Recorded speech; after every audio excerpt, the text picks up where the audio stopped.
Office கிளம்புற அந்த நேரத்தில் ஒவ்வொரு இல்லத்தரசிகளுக்கும் 18 கைகள் இருந்தால் கூட போகாது. ஏன்னா அந்த 8:30 மணிக்குள்ளே அவன் ஒரு பம்பரம் போல சுற்றி ஆகணும், எந்த வயசாக இருந்தாலும். இதுதான் நிஜமாக இருக்குது. இப்படி இருக்கும்போது சமய சந்தர்ப்பம் தெரியாத வயசானவ என்ன பண்ணுவா, சில சமயம் எதையான ஒன்று கேட்பா அல்லது சொல்லிடுவா. நம்மளை அறியாத நம்ம அவளை திட்டிடுவோம்.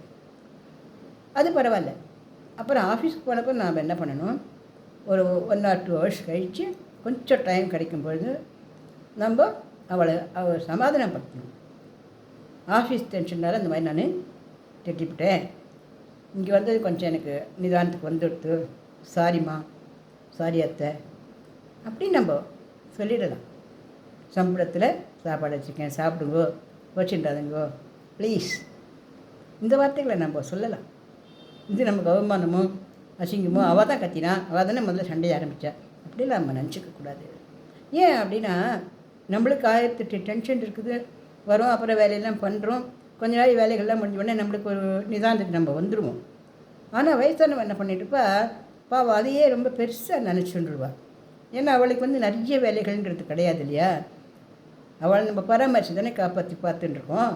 அப்படி கழிச்சு அவளுக்கு நம்ம சாதாரணமாக கோபமாக சொல்லிட்டு வார்த்தை கூட அதையே திருப்பி தோணி அவள் பாவம் கஷ்டப்பட்டுருப்பாள், சாப்பிடாமல் கொள்ளாமல் உடம்பை வத்திப்பா.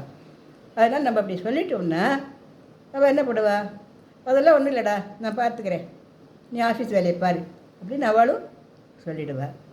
இந்த சில வார்த்தைகள் நம்மளுக்கு என்ன பண்ணும், திருப்பி அவளுக்கு உற்சாகத்தை தரும். நமக்கேவும் பரவாயில்ல, ஏதோ கத்தலை கோச்சிவிட்டோம், ஆனால் பரவாயில்ல அப்படின்ற ஒரு சமாதானத்தை நமக்கு கொடுக்கும். அடிக்கடிக்கு அவளை கோச்சிக்கிறதையும் நம்ம பண்ண மாட்டோம். சரியா? இப்படி கொஞ்சம் நம்ம முயற்சி பண்ணி பார்க்கலாமா? இந்த பதிவை பிடிச்சாக்க லைக் பண்ணுங்க, ஷேர் பண்ணுங்க, சப்ஸ்கிரிப்ஷன் பண்ணுங்க. நன்றி.